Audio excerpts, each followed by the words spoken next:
The port city of Mariupol in Ukraine appears to be falling to the Russians. This is video from Russia's defense ministry. Russia says it shows Ukrainian soldiers leaving the Azovstal steel plant where they've been holding out for weeks now. It's unclear when the recording was made. This would, though, bring an end to what many have called the most devastating siege of Russia's war in Ukraine.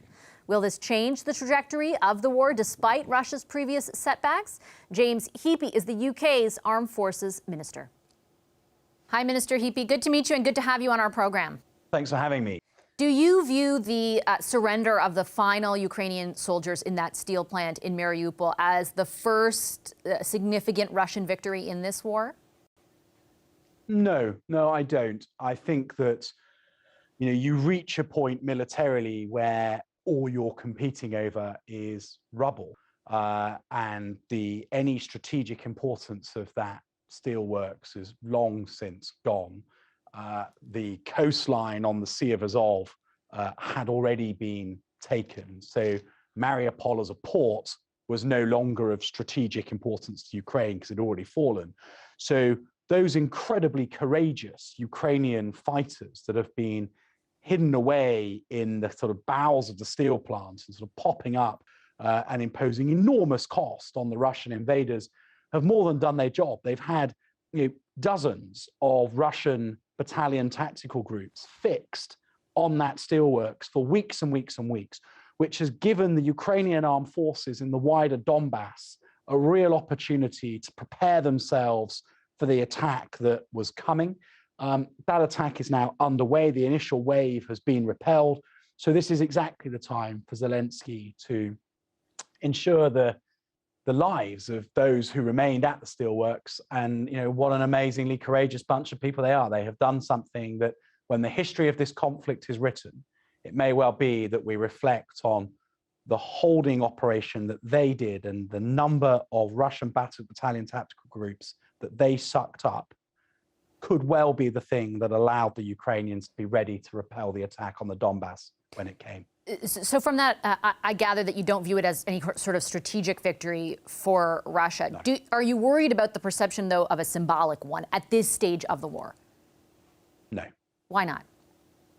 Well, because I just don't think anybody in Ukraine or beyond is remotely concerned that the rubble of a steelworks is worth fighting over when the tactical need to distract the Russian armed forces whilst you prepared your main position is complete.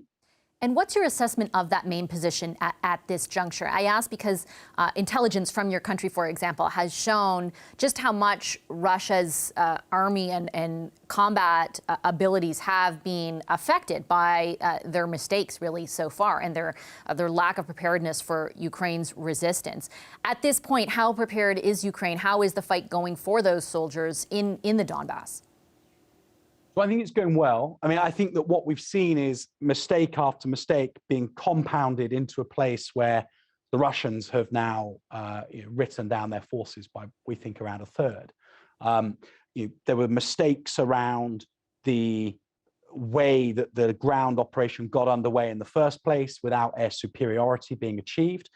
There was mistakes around the fact that the ground operation tried to advance concurrently on 7 axes into Ukraine, including across countryside that at that time of year was very marshy, which meant that people were stuck on roads, and the Ukrainians heroically were able to just ambush after ambush after ambush on those big armored columns.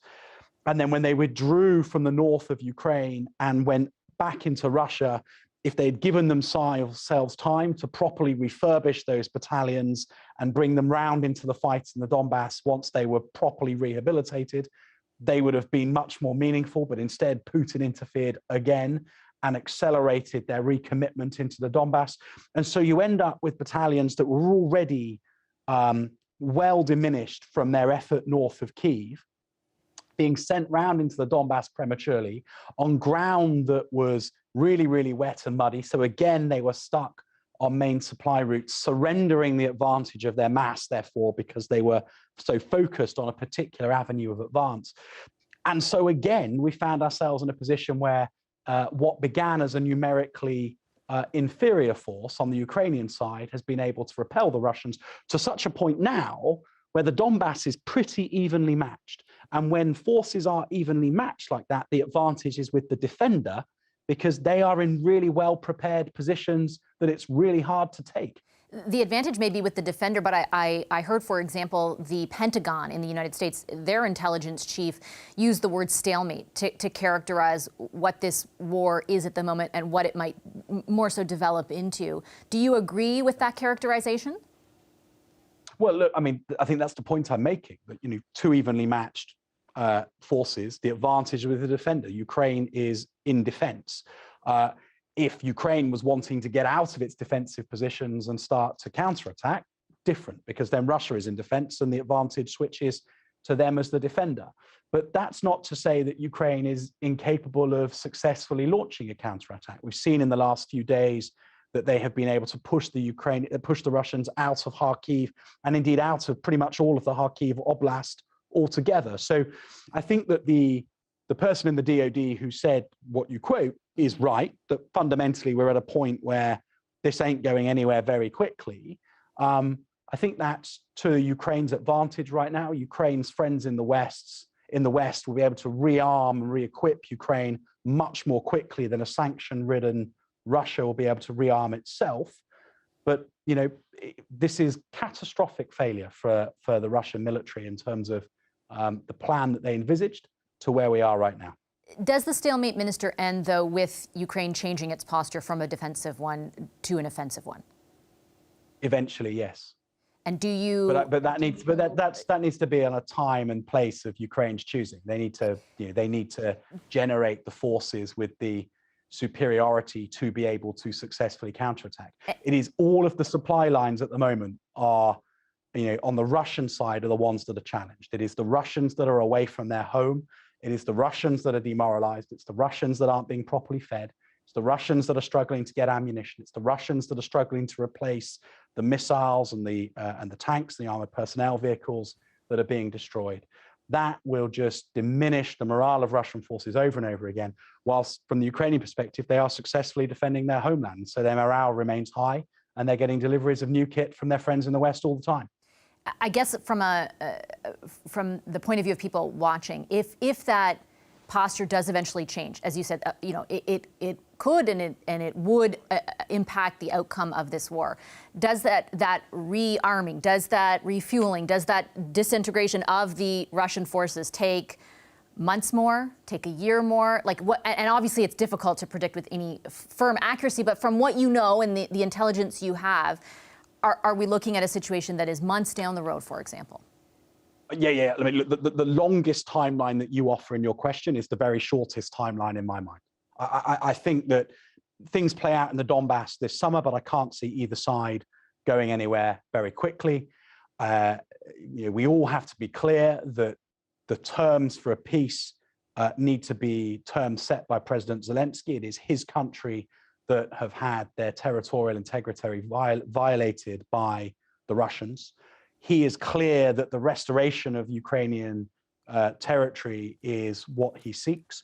And so as this grinds to a standstill over the summer, as the Russians run out of steam in their advance, what we are then into is a period of rearming and re-equipping so that the Ukrainians can counterattack to end this on their terms. That's been the view of the British government all along. I think it's the view of most other governments that are part of the sort of coalition of nations that are supporting Ukraine. And I think that's entirely the right way. I think the idea that when this freezes, we accept the point at which it freezes as a new de facto international border, all that does is rewards Putin for his aggression in the first place, and worse still, encourages him to rearm and then go again and take another bite out of Ukraine in a few years to come. So we all have to be clear that as this grinds to a standstill, which it will, the job then is to rearm Ukraine so that they're ready to counterattack and end this on their terms. Minister Heappey, I'll leave it there. Thank you very much for your time. I appreciate it. Thank you very much indeed.